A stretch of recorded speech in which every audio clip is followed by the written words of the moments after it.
नमस्कार, मैं रवीश कुमार। क्या सरकार बेरोजगारी के आंकड़े दबा रही है? इसके विरोध में नेशनल स्टैटिस्टिकल कमीशन के कार्यवाहक प्रमुख पीसी मोहनन और सदस्य जेवी मीनाक्षी ने इस्तीफा दे दिया है। इनका कहना है कि 5 दिसंबर 2018 को ही नेशनल सैंपल सर्वे का डेटा मंजूर कर सरकार को दे दिया गया था, मगर आज तक जारी नहीं किया गया। इस डेटा में कई ऐसी बातें थी जिससे सरकार को परेशानी हो सकती थी। इस वक्त बेरोजगारी को लेकर राजनीतिक मुद्दा गरमाया हुआ है।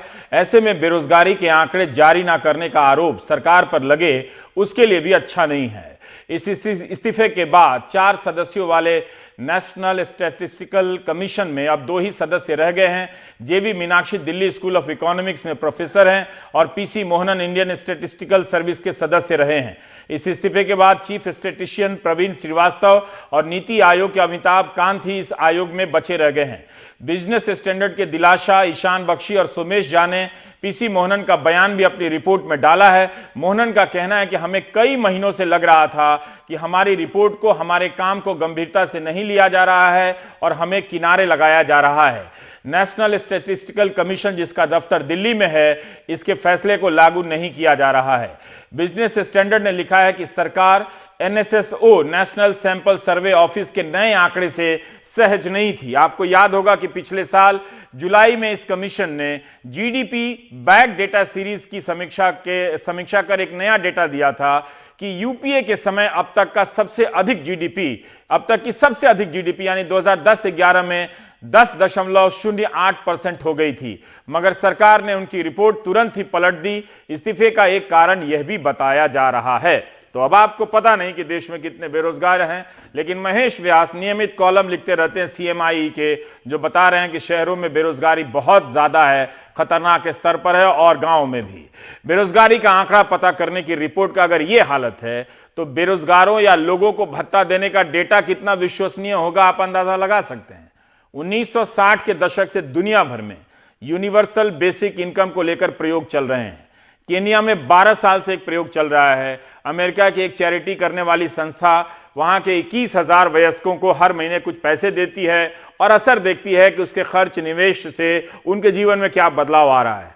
हमने जो थोड़ी बहुत पढ़ाई की है, उससे यही पता चला कि इन प्रयोगों से बहुत ठोस नतीजे नहीं निकले हैं, जिसके आधार पर हम ये समझ सकें कि इस स्कीम के रास्ते में हम चलते हुए हम फलां चीज हासिल कर सकते हैं। इसका मतलब नहीं कि इसका परीक्षण बंद हो गया है, बल्कि किसी ना किसी रूप में कई जगहों पर आज भी आजमाया जा रहा है। कनाडा में भी आजमाया जा रहा है।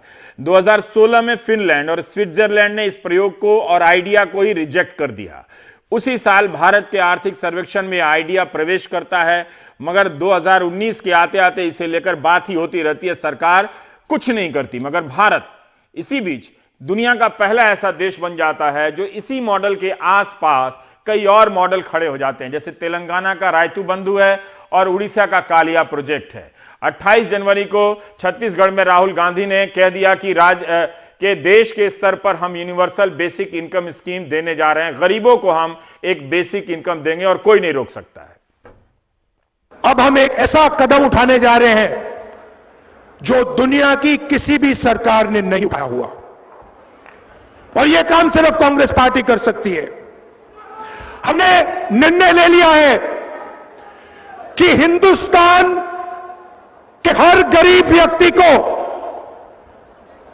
2019 के बाद कांग्रेस पार्टी वाली सरकार गारंटी करके न्यूनतम आमदनी देने जा रही है। इसका मतलब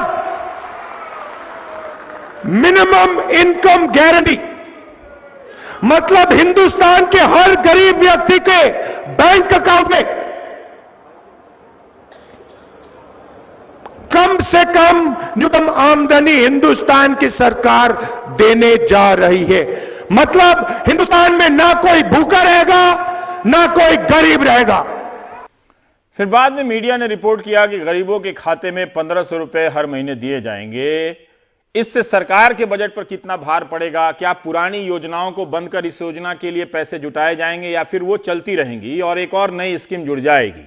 पी चिदम्बरम ने कहा कि ये सब बातें हम मैनिफेस्टो में बताएंगे। और इस बीच आर्थिक सर्वेक्षण में इसकी कल्पना को स्थान देने वाले अरविंद सुब्रमण्यम, जोश फेलमैन बोबान पॉल, एमआर शरण ने मिलकर बिजनेस स्टैंडर्ड में एक लंबा सा लेख लिखा और अपनी योजना का नाम दिया कुबरी, QUBRI, quasi universal basic rural income, यानी पूरा यूनिवर्सल नहीं, सेमी यूनिवर्सल समझिए, वो QBRI क्वाजी कहते हैं। राहुल गांधी सभी गरीबों को बेसिक इनकम देने की बात कर रहे हैं, यानी शहरी और ग्रामीण दोनों का मतलब निकाला जा सकता है।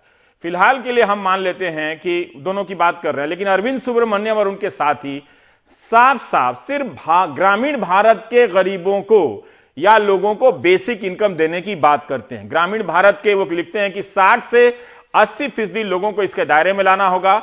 60 से नीचे जाएंगे तो सबसे गरीब हैं वो छूट जाएंगे, और 80 से ऊपर जाएंगे तो जो ग्रामीण संपन्न हैं वो भी आ जाएंगे, जो कि ठीक नहीं रहेगा। इसके लिए उनकी पहचान करनी होगी, जिन्हें स्कीम से बाहर रखना है तो हमारा टारगेट बाहर करने वालों के लिए सीमित रहेगा। जिन किसानों के पास 3 या 4 पहिए वाला खेती का उपकरण हो, 50,000 की कर्ज सीमा वाला क्रेडिट कार्ड हो, सरकारी नौकरी या सरकार के यहां पंजीकृत गैर कृषि बिजनेस हो, घर का कोई सदस्य 10,000 से ज्यादा कमाता हो, इनकम टैक्स देता हो, 3 से अधिक कमरों का घर हो और 2.5 एकड़ जमीन हो, सिंचित जमीन हो, ये सब वाले को हटा दिया जाएगा। अरविंद सुब्रमण्यन ने कहा कि इसके लिए हम पहले से मौजूद rural socio economic caste census का इस्तेमाल कर ऐसे संपन्न लोगों को छांट देंगे और बाकियों को बेसिक इनकम देने लगेंगे। यही वो आंकड़ा है जिसके लिए कई सरकारें इस्तेमाल करती हैं, जिसका और प्रधानमंत्री आवास योजना के तहत भी इस्तेमाल होता है। इसके लिए 1500 से 1800 रुपए प्रति माह या साल में 4 किश्तों में 18,000 रुपए दिए जाएं, और वे हिसाब लगाते हैं कि 2,64,000 करोड़ का खर्चा आएगा, जिसे केंद्र और राज्य मिलकर आधा आधा वहन करेंगे। अब सवाल है कि पैसा कहां से आएगा, तो ये लोग आइडिया देते हैं कि अतिरिक्त न्यूनतम समर्थन मूल्य एडिशनल एमएसपी जो बंद कर देंगे तो 10,000 करोड़ आएगा, फसली ऋण पर ब्याज सब्सिडी बंद कर देंगे तो 15,000 करोड़ आ जाएगा, फसल बीमा योजना बंद कर देंगे तो 11,000 करोड़ आ जाएंगे, 3 साल में धीरे धीरे खाद्य सब्सिडी बंद करने से 70,000 करोड़ आ जाएंगे। अगर इस स्कीम के लिए पैसा पुरानी स्कीम को बंद कर लाना होगा तब तो यह स्कीम कभी लागू नहीं हो सकती। क्यों? क्योंकि अतिरिक्त न्यूनतम समर्थन मूल्य, फसल बीमा और खाद्य सब्सिडी को बंद करने का फैसला राजनीतिक है और इतना आसान नहीं है। इसीलिए देश आपका हिंदू मुस्लिम राम मंदिर की तरफ शिफ्ट कर रहा है। हमें नहीं मालूम कि क्यों फसल बीमा स्कीम बंद कर देनी चाहिए। क्या 1500 रुपए बेसिक इनकम दे देने के बाद फसलें नष्ट नहीं होंगी? जो संपन्न किसान बाहर किए गए हैं ट्रैक्टर या 2.5 एकड़ जमीन के आधार पर, क्या उन्हें नुकसान के बाद भरपाई की जरूरत नहीं होगी? क्या इस 1500 रुपए में ग्रामीण आबादी बीमा का प्रीमियम दे देगी, खाद सब्सिडी की जगह बाजार दाम पर यूरिया खरीद लेगी? ये सब सवाल हैं। जो इनपुट कॉस्ट बढ़ेगा, खेती की लागत बढ़ेगी, उसका क्या होगा? अतिरिक्त एमएसपी खत्म कर नई व्यवस्था क्या होगी? बोनस वगैरह आप समझिए, जो सरकार एमएसपी तय करती है उसके ऊपर बोनस वगैरह देती है, वो एडिशनल एमएसपी आप मान लें। क्या किसी सरकार में साहस है कि वो एडिशनल एमएसपी बंद कर दे, कह दे कि हम बोनस नहीं देंगे? खुद राहुल गांधी बोनस देने की बात करके आए हैं छत्तीसगढ़ में। अरविंद सुब्रमण्यम की टीम के पास बेसिक इनकम को लेकर आइडिया तो है, मगर पैसा कहां से आएगा, इस पे लेकर सवाल हो सकता है उनके आइडिया पर। उन्होंने तो 2016 के सर्वे में कहा था कि सरकार आर्थिक सर्वे कराएगी, इसके लिए वो हुई या नहीं हुई राम जी जाने। इसी तरह 7 जनवरी 2017 को इंडियन एक्सप्रेस में सुरजीत भल्ला ने 3 कट्ठा के स्पेस में बेसिक इनकम पर एक आर्टिकल लिख दिया और उन्होंने भी हिसाब दिया कि मनरेगा और सार्वजनिक वितरण प्रणाली से 2.25 लाख करोड़ काला धन पैदा होता है। ये कहां से आया पता नहीं, सरकार ने तो आज तक नहीं कहा। प्रधानमंत्री तो कहते हैं कि 100% लीकेज बंद हो गई है, तो भल्ला साहब को 2.25 लाख करोड़ का लीकेज कहां से मिल गया वही बता सकते हैं। बहरहाल भल्ला साहब चाहते हैं कि इन 2 योजनाओं को बंद कर देने पर सहमति बनाई जाए, सर्वे कराया जाए और उससे जो बचेगा वयस्कों को बेसिक इनकम सपोर्ट दे दिया जाए। पहले से चली आ रही सामाजिक सुरक्षा की योजनाओं को बंद कर बेसिक इनकम के लिए पैसा जुटाने की बात पर अर्थशास्त्री जॉन द्रेज और रितिका खेड़ा भड़क जाते हैं। ये लोगों ने 2 साल से अपने कई लेख में इस पर सवाल उठाए हैं। एक तो उनकी आपत्ति इसी बात से है कि जब इन योजनाओं के असर पर इतने अच्छे अध्ययन हैं, कुपोषण का स्तर बेहतर हुआ है, शिशु दर मृत्यु दर में भी सुधार आया है, तो कैसे सिर्फ लीकेज को आधार बनाकर इन्हें बंद कर देने की बात की जा सकती है? क्या बेसिक इनकम से इन योजनाओं के मकसद को हासिल किया जा सकता है 1500 रुपए में? एक सवाल इस बहस में भी शामिल सभी से है, हम बेसिक इनकम से क्या हासिल करना चाहते हैं? खेती का संकट दूर करना चाहते हैं, ग्रामीण भारत का संकट दूर करना चाहते हैं, गरीबी दूर करना चाहते हैं, या सामाजिक सुरक्षा का नया विकल्प चाहते हैं? मुझे यह कंफ्यूजन दिख रहा है, इसलिए अपना सवाल उठा रहा हूं। भारत सरकार के आर्थिक सर्वेक्षण 2016-17 के चैप्टर 9 में बेसिक इनकम की कल्पना की गई है, वेबसाइट पर है, हिंदी में पढ़िए। उसमें अरविंद सुब्रमण्यन ने लिखा है कि आजादी के समय भारत में 70% लोग गरीब थे, जो 2011-12 तक 22% गरीब रह गए। अब 70 से 22% आने में कई योजनाओं का हाथ रहा होगा। 48% गरीबी हमने बगैर बेसिक इनकम के हासिल कर ली, कम कर दी। अब 22 से 0% पर आने के लिए बेसिक इनकम ही क्यों जरूरी है? इसके लिए बेसिक बहस की जरूरत है। अर्थशास्त्री जोंद्रेज ने अपने एक पुराने लेख में सवाल उठाया है कि जो पैसा दिया जा रहा है वो जीने की बेसिक लागत के बराबर होना चाहिए। इस आधार पर आप सोचिए कि क्या 1500 रुपए मासिक काफी है? अरविंद सुब्रमण्यम ने पुराने डेटा को लेकर 2019-20 की कीमतों के आधार पर अनुमान लगाया कि 56,000 सालाना कमाने वाले परिवार को उसकी कमाई का 1/3 यानी 18,000 मिले तो यह एडिशनल सपोर्ट हो जाएगा और उसमें आर्थिक क्षमता आएगी, जिसके कई असर हो सकते हैं। एक सवाल है, क्या हम वाकई एक बेहतर सामाजिक सुरक्षा का नेटवर्क बना रहे हैं? क्या हमें ऐसा नेटवर्क नहीं बनाना चाहिए जिसमें सब सुरक्षित महसूस करें? दिल्ली में सरकारी कर्मचारी जंतर मंतर पर अपनी सामाजिक सुरक्षा के लिए अनशन कर रहे हैं। ये लोग पुरानी पेंशन व्यवस्था की मांग कर रहे हैं, क्योंकि रिटायर होने के बाद इनको समझ में आ गया कि हिंदू मुस्लिम से भूजा खाने का भी पैसा नहीं मिलेगा, तो ये पेंशन की बात अब समझने लगे हैं, इसलिए यहां अनशन कर रहे हैं। सामाजिक सुरक्षा नेटवर्क की समझ से या बहस से पेंशन को आप कैसे बाहर कर सकते हैं? क्या बेसिक इनकम सामाजिक सुरक्षा स्कीम है या फिर आर्थिक सहायता स्कीम है जिसके तहत आपको कुछ पैसे दिए जा रहे हैं? आप किसी से भी पूछ लें कि क्या उसे नई पेंशन व्यवस्था में भरोसा है, अर्थशास्त्री ही बता दें कि नई पेंशन व्यवस्था से किसने अपने पेंशन जीने लायक हासिल कर ली है, तो फिर इनके सवालों को हम ठीक से जवाब दे पाएंगे। पिछले कई महीनों से पुरानी पेंशन व्यवस्था की बहाली को लेकर आंदोलन जोर पकड़ रहा है। मीडिया जानकार बात भले ना करें, मगर साधारण सरकारी कर्मचारी को यह फोटो समझ में आ गया है कि उनका भविष्य असुरक्षित है। हां, ये लोग वोट बैंक नहीं हो सकते, क्योंकि रिटायर होने के बाद 70 साल के लोगों को कौन पूछता है पॉलिटिक्स में। अरविंद सुब्रमण्यन और उनकी टोली का एक तर्क और है, तेलंगाना का रायतू बंधु संपन्न किसानों को लाभ पहुंचाने वाला है। हो सकता है कि एक किसान को 2 लाख मिल जाए, तो वो चाहते हैं कि एक किसान को 2 लाख ना मिलकर सब पे डिस्ट्रीब्यूट कर दीजिए, तो कुछ ना कुछ सबको मिलेगा और ज्यादा से ज्यादा लोगों को सपोर्ट मिलेगा। इस बीच उड़ीसा में नवीन पटनायक ने कालिया स्कीम लाई है, जिसमें वो किसान के अलावा, मतलब जिसके पास जमीन है उसके अलावा बटाईदार और खेतिहर मजदूरों को भी वो सपोर्ट प्राइस देने वाले हैं, बेसिक इनकम देने वाले हैं। उनकी पहचान कैसी होगी, कैसे डिलीवरी होगी, अभी देखना है। इसलिए इनके मॉडल में सिर्फ खेती को नहीं बल्कि ग्रामीण इलाकों को रखा गया है। हमारे साथ प्रोफेसर अरुण कुमार हैं। प्रोफेसर साहब, बहुत बहुत स्वागत। इतना सारा हिंदी में बताया कि सब छपता नहीं, हम लोग को भी पता नहीं होता है, इसीलिए मैंने कहा कि ऐसे विषयों पर एंकर तुरंत भड़बड़ाने लगे, उससे बेहतर है कुछ पढ़ के आए। तो मैं आपसे पहला सवाल यही जानना चाहता हूं कि आप 28 तारीख को निधि राजदान के शो में कह रहे थे कि ये स्कीम लागू की जा सकती है। अब आप बताएं कैसे लागू की जा सकती है, कहां से इतना पैसा आएगा?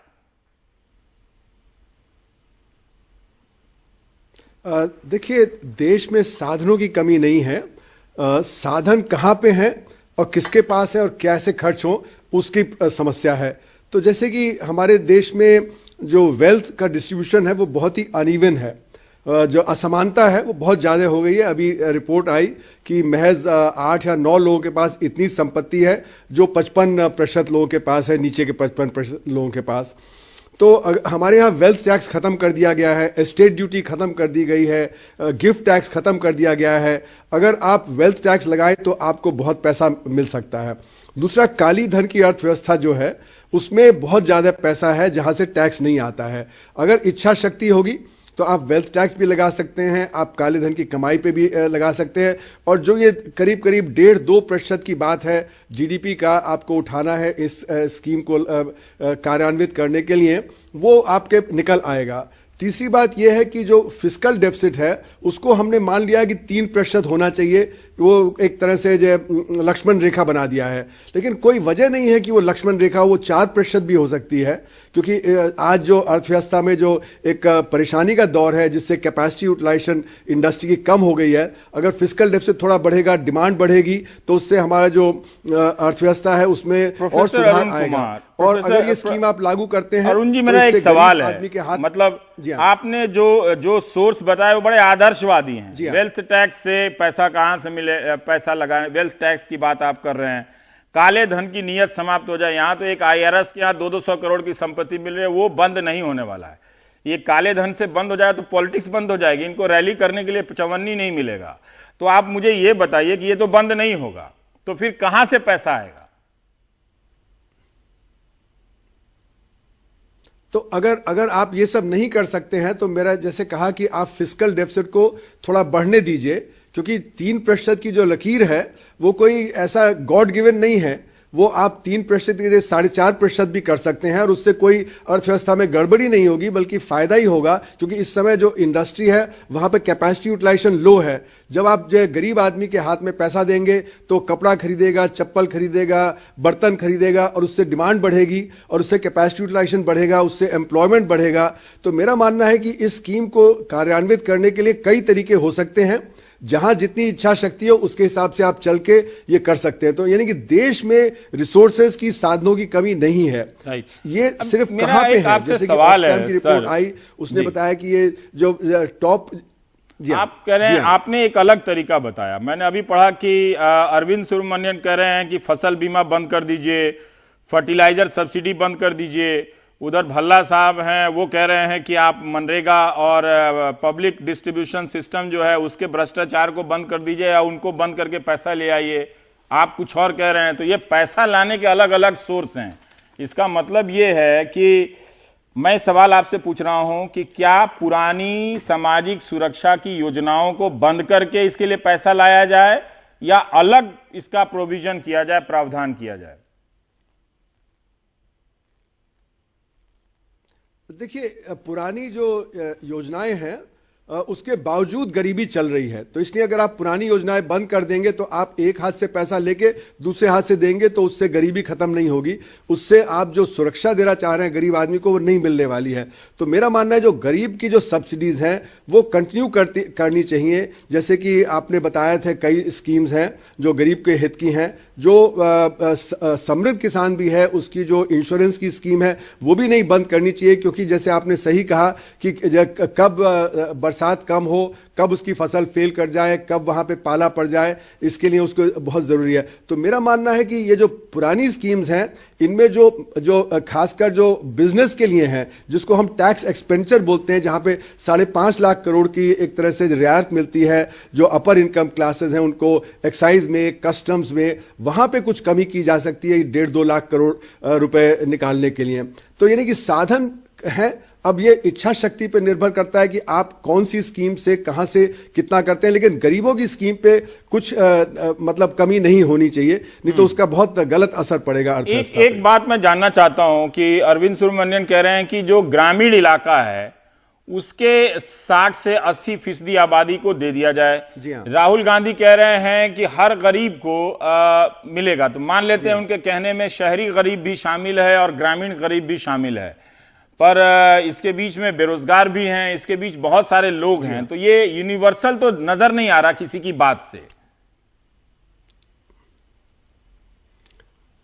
जी हाँ, देखिए, यूनिवर्सल बेसिक स्कीम तो काफी महंगी पड़ेगी और वहां पे अंबानी को भी मिलेगा और जो पटरी पे सोने वाला है उसको भी मिलेगा। तो वो स्कीम तो मुझे लगता है कि पॉलिटिकली फीजिबल शायद ना हो, लेकिन ये जो आप बात चल रही है कि गरीब आदमी को हम आइडेंटिफाई करें और उसको दे, क्योंकि वो ये गांधी का 150वां साल है जन्म का, उन्होंने लास्ट पर्सन फर्स्ट की बात की थी। तो यहां पे ये है कि लास्ट पर्सन को टारगेट किया जाए और उसको जो आमदनी दी जाए, क्योंकि उसकी जो लिविंग कंडीशन है वो बहुत ही बदतर है। वो शिक्षा का अभाव है, स्वास्थ्य का अभाव है, पीने के पानी का अभाव है, उसके खाने पीने के जो अभाव है। तो ये जो एक है, और ये मानना चाहिए कि दुनिया के पटल पे इस समय एक समस्या है कि जो असमानता है वो इतनी तेजी से बढ़ी है कि ये यूनिवर्सल बेसिक इनकम की बात कई देशों में चल रही है, दुनिया के पटल पे चल रही है, और इसीलिए वो भारत में भी अब आ रही है, क्योंकि वर्ल्ड बैंक भी मुझे लग रहा है कि एक तरह से कह रहा है कि शायद इसके बारे में सोचना पड़ेगा। अगर आपको ध्यान हो तो वॉरेन बुफे ने कहा था 6-7 साल पहले कि अमीरों को और टैक्स देना चाहिए, और उनके सपोर्ट में फिर फ्रांस के अमीरों ने कहा, जर्मनी के अमीरों ने कहा, इटली के अमीरों ने कहा कि टैक्स जो है अमीर को और ज्यादा देना चाहिए, जिससे कि हम पूंजीवाद को बचा सके। नहीं तो पूंजीवाद इस समय एक तरह से खतरे पे आ रहा है कि वहां पे असमानता बढ़ने से जो उथल पुथल है, जो 1% अगेंस्ट 99% सवाल आपको लगता है कि जो राहुल गांधी ने कहा है वो संभव है? जी हाँ, जो राहुल गांधी ने कहा है वो संभव है देना, आपको लगता है? जी हाँ, इच्छा शक्ति पे सब निर्भर करता है। अगर इच्छा शक्ति है तो ये बिल्कुल संभव है, क्योंकि आपके पास 1.5-2% जीडीपी का निकालना इतनी बड़ी अर्थव्यवस्था में कोई जब बहुत बड़ी बात नहीं है। पर आप किस तरह से करेंगे, जैसे आपने कहा 3-4 तरीके हो सकते हैं, मैंने कुछ गिनाए, खासकर जैसे वेल्थ टैक्स है, उससे काफी मिल सकता है। आपके जो कंसेशन है, जो मतलब जो बिजनेस के क्लास के लिए और बाकियों के, वहां से निकल सकता है पैसा। अब ये सवाल उठता है कि किसमें इच्छा शक्ति है कि वो वेल्थ टैक्स लगाए और बिजनेस के जो कंसेशन वगैरह हैं उनको कम करे। जी, एक सवाल ये है कि 1500 रुपया काफी होगा क्या? इससे हम क्या हासिल कर सकेंगे जब हमारी स्वास्थ्य व्यवस्था पे खर्चा नहीं है, स्कूल अच्छा नहीं है? जो अमर्त्य सेन कह रहे हैं कि आप 1500 रुपया लेके क्या हासिल करने वाले हैं उससे? देखिए, 1500 रुपए अगर आप सबको देते हैं प्रति माह, तो उससे ऐसा नहीं है कि आप अमीर हो जाएंगे। उससे आप जो पॉवर्टी लाइन है बस वहीं तक आ पाएंगे। तो ये नहीं है कि सडनली आपका एकदम ट्रांसफॉर्मेशन हो जाएगा। लेकिन जो बच्चा है उनका, वो जो आज स्कूल नहीं जा पाता है क्योंकि वो चाइल्ड लेबर है, या वहाँ पे स्वास्थ्य की जो बहुत समस्या है, थोड़ा सा सुधार आएगा। ये नहीं है कि वो सडनली अमीर हो जाएगा। तो पॉवर्टी लाइन के जो ऊपर भी है, 5 रुपए या 10 रुपए या 20 रुपए प्रतिदिन कमाने वाला, ऐसा नहीं कि वो जो अमीर हो गया है, वो भी गरीब है, लेकिन वो अति गरीब नहीं है। तो आप सिर्फ जो अति गरीब है वहां पे आप उनको थोड़ा सा मदद कर रहे हैं, जिससे कि उनकी जो लिविंग कंडीशन है, और खासकर मेरा मानना है शिक्षा और स्वास्थ्य में बहुत ज्यादा जरूरत है कि हर बच्चे को पर्याप्त शिक्षा और पर्याप्त स्वास्थ्य के साधनों, तभी वो तरक्की कर सकता है। तो ये एक बुनियादी तौर हो सकता है। दूसरी बात ये है कि इससे, जैसे मैंने कहा, मैक्रो इकोनॉमी में डिमांड बढ़ेगी। आज जो नोटबंदी के बाद और जीएसटी के बाद जो खासकर असंगठित क्षेत्र है उस पर बहुत बड़ा धक्का लगा है, और उसी से असमानता और ज्यादा तेज हो गई है, उसको भी आपको मॉडरेट करने के लिए ये स्कीम चाहिए। जी, बहुत बहुत शुक्रिया प्रोफेसर अरुण कुमार हमसे बात करने के लिए। ब्रेक के बाद हम बात करेंगे कि आप कौन सी परीक्षा पे चर्चा करना चाहते हैं, 10वीं की परीक्षा या उसके बाद आने वाली परीक्षाओं की, जिसकी यातनाएं खत्म ही नहीं होती। हम उस पर चर्चा करेंगे ब्रेक के बाद।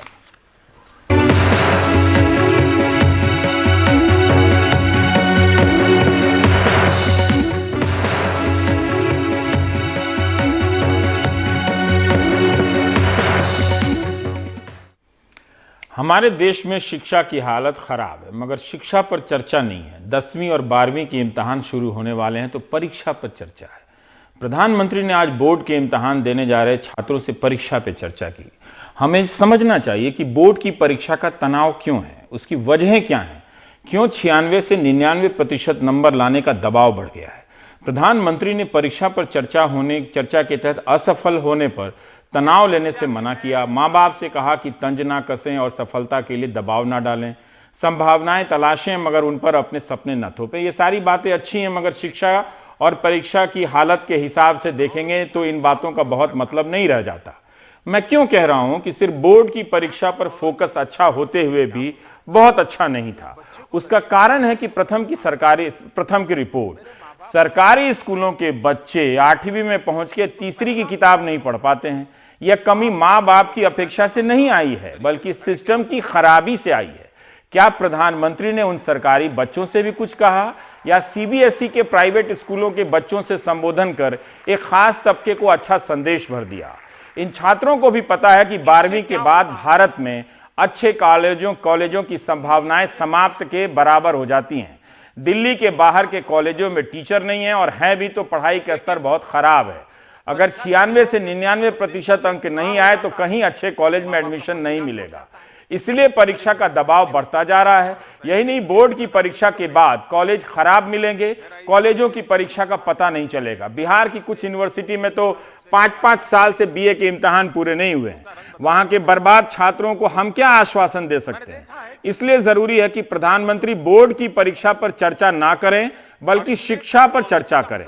प्रधानमंत्री स्टाफ सिलेक्शन कमीशन से, जो केंद्र सरकार के तहत है, वहां से लेकर रेलवे से ही पता कर लें कि परीक्षा को पूरी होने में, एक परीक्षा को पूरी होने में 1 साल से ज्यादा समय क्यों लगता है, उसका तनाव कैसा होता होगा, उस तनाव से बचने के लिए क्या किया जाना चाहिए। राज्यों के चयन आयोगों का पता कर लें जहां कई परीक्षाएं 3 से 4 साल में भी पूरी नहीं होती हैं। उस तनाव से बचने के लिए उन्हीं नौजवानों को क्या करना चाहिए जो आज 12वीं में उनसे तनाव ना करने का लेक्चर लेकर गए हैं। यह हकीकत आप देखिए, आपके बच्चे आज भले ना तनाव करें, मगर जो आने वाले तनाव है उसके सामने 10वीं की परीक्षा और बाकी तनाव कोई मायने नहीं रखते हैं। हमने प्राइम टाइम में दिखाया था कि झारखंड लोक सेवा आयोग ने अगस्त 2015 में जिस परीक्षा का विज्ञापन निकाला उसे जनवरी 2019 तक में पूरा नहीं कर सका। 4 साल में कोई परीक्षा पूरी नहीं होती है। कीजिए इस परीक्षा पर चर्चा, इन छात्रों के तनाव की कल्पना कीजिए। क्या तनाव नहीं करना इनके हाथ में है? 4 साल में परीक्षा पूरी नहीं होगी तो इन छात्रों पर क्या गुजरेगी? ये हालत हर राज्य में सरकारी परीक्षाओं की है। कल जब हमने इनकी हालत पर फिल्म बनाने की बात कह दी मजाक में कि नाम रख दो एक रुका हुआ फैसला की तर्ज पर एक रुकी हुई परीक्षा, तब आज उत्तर प्रदेश के छात्रों ने, इंजीनियरिंग के छात्रों ने वाकई फिल्म बनाकर भेज दी जिसका नाम उन्होंने रखा है एक रुकी हुई परीक्षा। उनकी परीक्षा भी 6 साल से अटकी पड़ी है। आप इस फिल्म को देखें और फिर इन छात्रों से कहें कि आप तनाव ना लें, सपने ना थोपें और कसौटी पे कसें। परीक्षा ही है, 4-5 साल और इंतजार कर लीजिए। अगर ये बात सही है कि 4 साल में झारखंड लोक सेवा आयोग परीक्षा नहीं करा सका और 6 साल में उत्तर प्रदेश लोक सेवा आयोग, तो परीक्षा में चर्चा नहीं करनी चाहिए। यह शर्म की बात है। उत्तर प्रदेश लोक सेवा आयोग की 2013 की सहायक इंजीनियरिंग की परीक्षा का फॉर्म भरा गया 2013 में। 3 साल बाद 2016 में परीक्षा हुई थी। आज तक रिजल्ट नहीं आया। हाईकोर्ट के आदेश के बाद भी रिजल्ट नहीं आया और इस परीक्षा के छात्रों ने हमें अपनी फिल्म बनाकर भेजी है। और यही नहीं, उत्तर प्रदेश नहीं, बिहार, बंगाल, पंजाब, जहां मर्जी वहां जाकर आप देख लीजिए क्या हाल है सरकारी परीक्षाओं का। इस फिल्म में जो उन्होंने अपने से एडिटिंग की, हमने भी थोड़ी हेरफेर कर दी है क्योंकि उन्होंने किस म्यूजिक का इस्तेमाल कर लिया था जो हमारे हिसाब से ठीक नहीं था। लेकिन इसमें स्थानीय अखबारों में छपी खबरों का सहारा लिया गया है। सिविल, कृषि और मैकेनिकल इंजीनियरिंग की बहाली की परीक्षा है। आप ये फिल्म देखिए और प्रधानमंत्री से आग्रह कीजिए कि वे शिक्षा, उच्च शिक्षा और सरकारी परीक्षा पर चर्चा करें। देश भर के करोड़ों नौजवान परेशान हैं।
आपातकाल के दौर का एक नायक आज चला गया। जाने माने समाजवादी नेता और पूर्व रक्षा मंत्री जॉर्ज फर्नांडिस ने दिल्ली के अपने घर में आखिरी सांस ली। वो काफी समय से बीमार चल रहे थे और पिछले कुछ साल से विस्मृति के भी शिकार हो चुके थे। इंदिरा गांधी की तानाशाही के विरोध से लेकर वाजपेयी सरकार के संकट मोचक तक प्रतिरोध के इस नायक की राजनीति कई दिलचस्प मोड़ लेती रही, कई असहज सवालों का सामना करती रही। उन्हें हमारी तरफ से श्रद्धांजलि। शिमला से आए थे, वाइसरॉय को मिलकर सारा कुछ तय करके गांधी जी ने सरदार पटेल से पूछा कि सरदार क्या आपकी क्या राय है।